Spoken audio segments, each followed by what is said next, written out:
সিলেটের গোয়াইনঘাটে নতুন জাতের বিনা ধান ২৫ চাষাবাদে বাম্পার ফলন হয়েছে। নতুন উদ্ভাবিত প্রিমিয়ার কোয়ালিটির বিনা ধান ২৫ উচ্চ ফলনশীল জাতের বোরো ধান। স্বল্প সময়ে ধানের এই বাম্পার ফলনে স্থানীয় কৃষকদের মধ্যে উৎসাহ উদ্দীপনা দেখে অনেক কৃষক এই ধান চাষে আগ্রহ প্রকাশ করেছেন। বিস্তারিত দেখুন গোয়াইনঘাট প্রতিনিধি নুরুল আলমের প্রতিবেদনে। উপজেলার তোয়াকুল ইউনিয়নের পাইকরাজ গ্রামে এবছর পরীক্ষামূলক চাষাবাদ করা হয়। তোয়াকুল ইউনিয়নের ইউপি সদস্য বিল্লাল উদ্দিন সহ এলাকার ৫ জন কৃষক ১২ কিয়ার জমিতে বিনা ধান ২৫-এর চাষাবাদ করে সফল হয়েছেন। বিলাল উদ্দিন ছাড়াও হীরা, বাবুল মিয়া, আজির উদ্দিন নতুন জাতের এই বোরো ধান আবাদ করেছেন। উপজেলা কৃষি অফিস সূত্রে জানা যায়, নতুন উদ্ভাবিত প্রিমিয়ার কোয়ালিটির বিনা ধান ২৫ উচ্চ ফলনশীল উন্নত জাতের বোরো ধান। নতুন উদ্ভাবিত এই ধানের জাতটি সর্বাধিক লম্বা ও সরু। এই চালের চাহিদা ক্রেতাদের কাছে বেশি, বাজার মূল্য বেশ ভালো। উৎপাদন ব্যয় অন্য ধানের মতোই, তবে ফলন অন্য ধানের চেয়ে ভালো হওয়ায় কৃষকরা লাভবান হচ্ছে।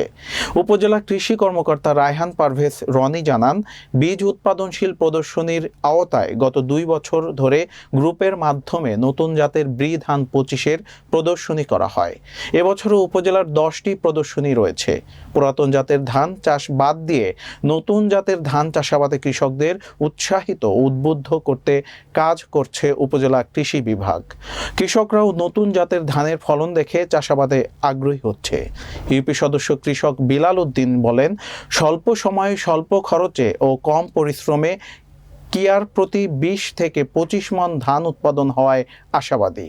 এই প্রথম নতুন জাতের বিনা ধান ২৫ চাষাবাদে বাম্পার ফলন হয়েছে।